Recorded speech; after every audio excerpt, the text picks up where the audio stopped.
Halo, assalamualaikum warahmatullahi wabarakatuh. Ketemu lagi dengan gue Tian di channel ini. Dan di depan gua sekarang ada tangki Stebo Scorpio tahun 2005.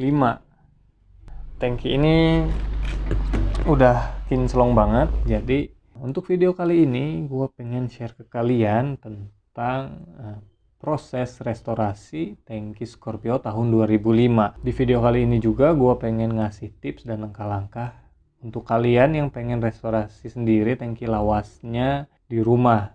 Untuk proses restorasi ini gue bener-bener ngelakuin sendiri ya, tanpa bantuan dari bengkel atau orang yang berpengalaman.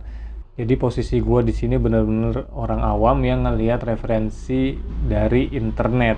Jadi mungkin kalau ada salah di video ini kalian bisa ngasih koreksi di kolom komentar.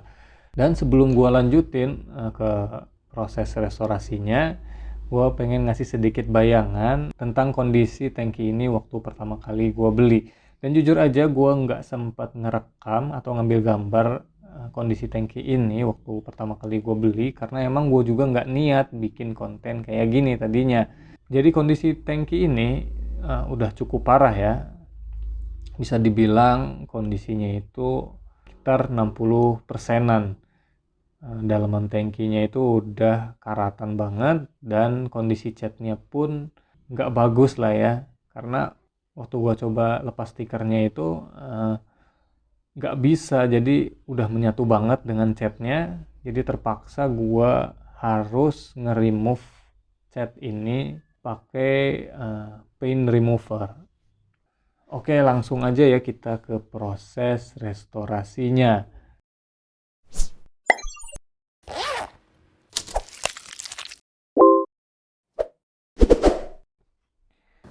Oke, langkah pertama sebelum rontokin catnya, sebaiknya bersihin dulu ya isi tangki dari karat-karatnya. Kenapa? Karena untuk melindungi permukaan tangki dari cairan HCl ya. Untuk membersihkan karat dari dalam tangki ini menggunakan cairan HCl, teman-teman cukup goyangkan tangki ya secara merata, dan lakukan ini kurang lebih 5-10 menit ya, agar semua karat hilang dari dalam tangki itu sendiri.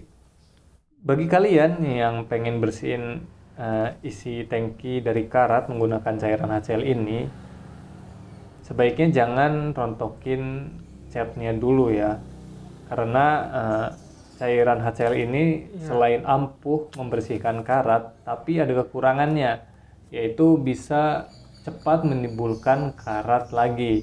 Besi yang gua bersihin dari karat ini, setelah bersih bisa timbul karat lagi kalau nggak cepat-cepat ditimpa dengan cairan anti karat atau epoksi. Nah, makanya untuk melindungi permukaan tangki dari cairan HCl ini, sebaiknya jangan dirontokin dulu catnya, karena dikhawatirkan HCl ini akan memperburuk permukaan tangki. Yang tadinya nggak karatan mungkin bisa jadi karatan. Nah, ada kejadian yang menarik ya saat gua membersihkan isi tangki dari karat menggunakan cairan ini. Jadi gue itu nggak sengaja menumpahkan cairan ini ke permukaan tangki. Karena tangki ini gue udah remove catnya, jadi gue cukup panik ya. Gue itu cari lap untuk membersihin cairan ini dari permukaan tangki. Nah, bener dugaan gue kalau cairan ini bakal menimbulkan karat di permukaan tangki. Nah, jadi ini pelajarannya untuk teman-teman kalau pengen restorasi sendiri di rumah, tangki lawasnya sebaiknya jangan meremove catnya dulu ya, sebelum teman-teman membersihkan isi tangki dari karat.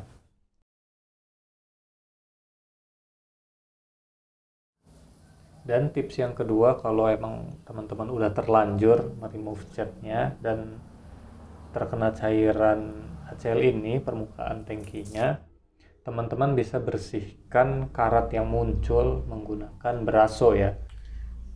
Jadi teman-teman juga nggak usah khawatir kalau misalkan teman-teman melakukan kesalahan yang sama seperti gua. Tinggal bersihkan karatnya menggunakan braso, insya Allah karatnya hilang.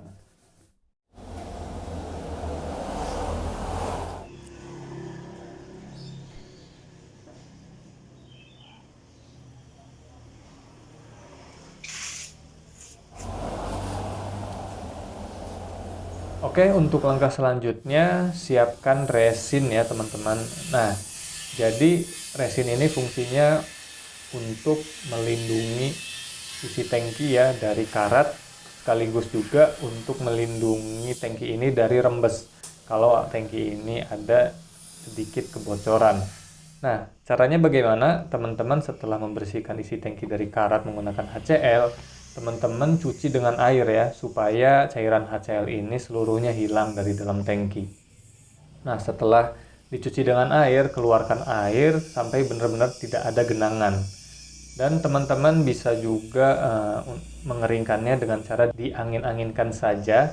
Jangan sampai menunggu sampai sehari atau 2 hari ya. Karena apa? Karena karat akan timbul di dalam tangki gitu.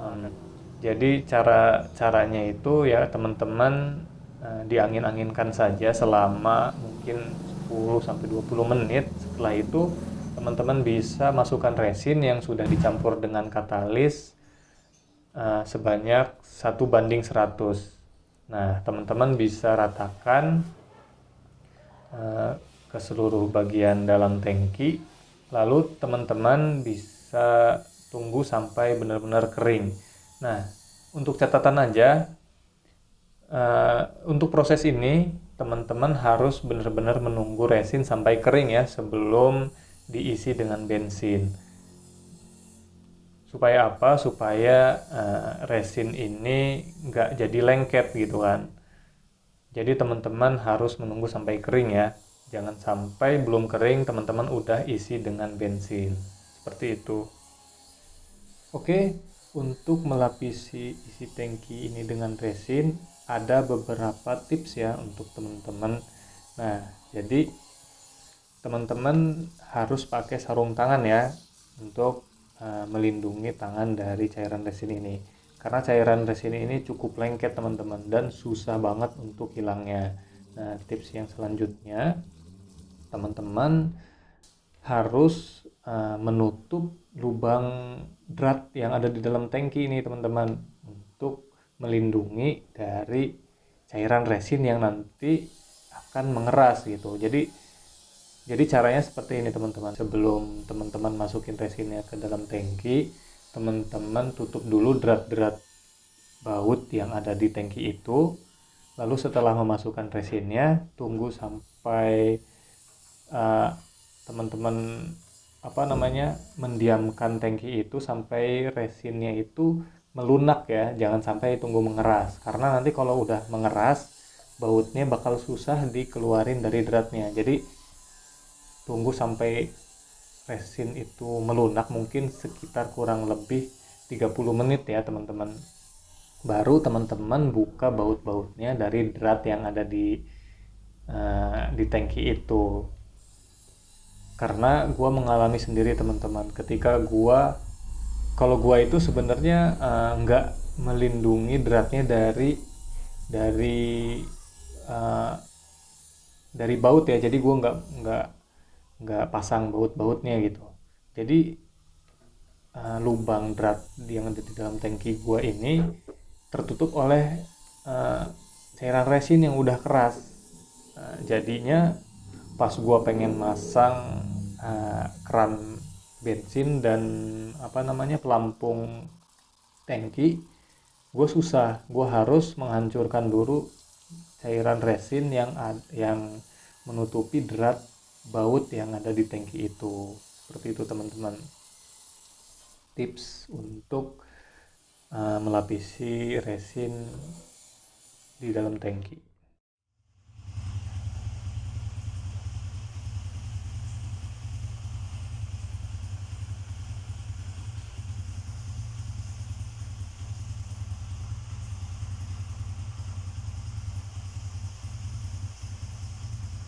Oke, Oke, setelah resin kering, langkah selanjutnya kalian bisa ngerontokin cat menggunakan paint remover. Ini untuk tangki yang kondisi catnya itu udah agak parah ya, karena kondisi tangki yang gua pengen restorasi ini catnya itu udah jelek, jadi gua terpaksa harus ngerontokin semua bagian catnya yang ada di tangki ini kecuali dalemannya. Nah, untuk tangki yang masih bagus catnya nggak perlu dirontokin, kalian cukup amplas aja sampai benar-benar rata, lalu kalian semprotkan epoksi. Lalu setelah epoksi kering, kalian bisa timpa dengan cat dasar ya. Nah, itu aja sih untuk proses tangki yang masih bagus. Dan sedikit tips untuk menggunakan paint remover ini, sebaiknya kalian menggunakan sarung tangan dan face shield ya, agar melindungi wajah, kulit kalian dan kulit tangan kalian dari cairan ini, karena cairan ini cukup keras. Kalau misalkan sedikit kena aja udah gatal-gatal parah ya. Dan gue sempet kena mata waktu itu. Nah, gue panik banget karena emang rasanya itu agak-agak perih ya. Jadi ya sebaiknya kalian menggunakan face shield atau masker atau kacamata dan pakai sarung tangan untuk melindungi kulit dari cairan ini. Setelah kalian bersihkan permukaan tangki ini dari cat-catnya, semuanya udah bersih, kalian bisa cuci tangki ini ya menggunakan air dan sabun untuk menghilangkan cairan paint remover ini dari tangki.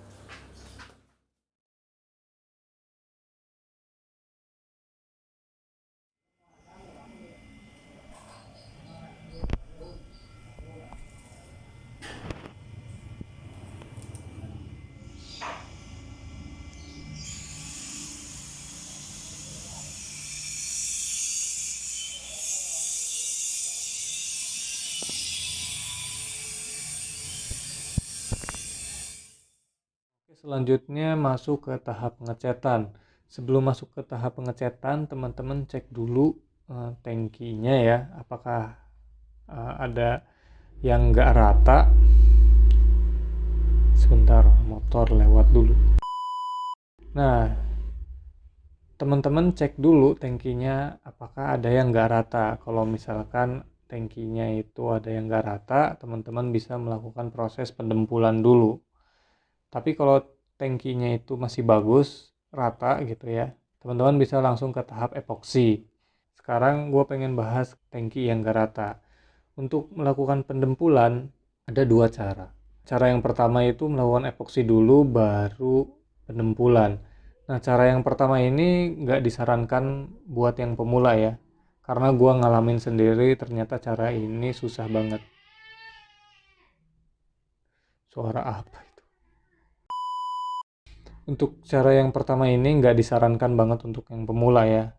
Kenapa? Karena pertama kita epoksi tangki, terus dempul, terus amplas.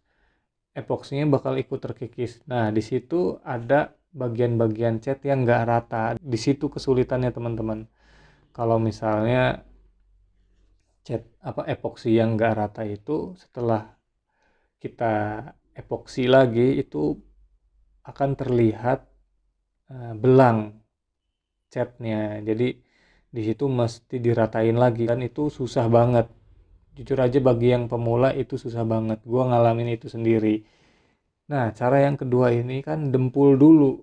Setelah tangki bersih, warna plat, dempul dulu. Nah, dempul dulu, diamplas tuh diratain, baru diepoksi. Nah, ini untuk yang pemula ini secara logika ini gampang banget. Tapi ada tapinya, gue nggak tahu kekurangannya ya, apakah dempulnya bakal cepet rusak atau enggak. Teman-teman bisa cari referensi yang lain gitu kan, apakah kalau misalnya ngedempul sebelum epoksi itu bagus atau enggak gitu. Tapi secara logika gue untuk yang pemula sebaiknya ngedempul dulu ya sebelum melakukan epoksi. untuk mendempul ini nggak gampang ya teman-teman. Sebentar, tunggu motor lewat dulu. Nah, untuk melakukan pendempulan ini nggak gampang ya. Gue udah coba sendiri. Gue pikir gampang, ternyata sulit banget gitu kan. Jadi teman-teman kalau nggak bisa ngedempul, teman-teman bisa ke tukang las ya. Biasanya itu tukang las tralis. Biasanya kalau tukang las tralis itu kan mereka juga bisa ngedempul gitu, atau teman-teman ke tukang cat aja gitu kalau nggak mau ada salah gitu. Jadi gue coba ngedempul sendiri untuk tangki gue yang restorasi ini, ternyata emang susah banget, dan hasil akhirnya itu nggak 100% rata gitu. Jadi masih ada sedikit nggak rata gitu di tangkinya. Dan gue juga nggak selektif, ternyata ada bagian-bagian yang bengkok yang lain gitu kan. Jadi untuk bagian dempul ini teman-teman bisa langsung ke yang ahlinya. Nah oke, setelah melakukan proses pendempulan dan tangki itu rata, selanjutnya itu masuk ke tahap epoksi ya. Ini untuk cara yang kedua ya. Nah, setelah tahap epoksi dan dibiarkan epoksinya kering selama seharian, lanjut ke tahap pengecatan atau cat dasar. Tapi bagi teman-teman yang pakai catnya itu gelap, teman-teman nggak usah pakai cat dasar, tapi langsung aja ke cat utama gitu kan. Setelah melakukan tahap pengecatan ini, lanjut ke tahap pengekliran. Oh ya, untuk melakukan pengecatan ini gampang banget ya, jadi gua nggak ngebahas secara detail ya untuk tahap pengecatan ini. Gua rasa teman-teman bisa lah ya, untuk tahap pengecatan ini gampang banget kok. Teman-teman bisa cari referensi yang lain ya. Nah, setelah masuk ke tahap pengecatan, lanjut ke tahap pengekliran. Untuk tahap pengekliran sendiri sama aja, caranya seperti tahap pengecatan. Nah, setelah semua beres, setelah semua catnya kering, teman-teman bisa poles tangkinya dengan menggunakan kompon, atau kalau gua pakai ini, pakai kit ya. Setelah dipoles ya semua udah beres gitu kan, semua proses restorasi tangki udah beres. Oke, gitu aja ya, karena gua nggak sempet ambil footage, jadi gua seperti ini aja ya untuk ngejelasin ya. Semoga teman-teman bisa paham sama video yang gua bikin ini. Oke, gitu aja teman-teman ya. Semoga video ini bisa bermanfaat buat teman-teman. Dan yang suka sama video ini, klik like dan subscribe. Jangan lupa share. Oke, sampai jumpa di video gue berikutnya. Assalamualaikum warahmatullahi wabarakatuh.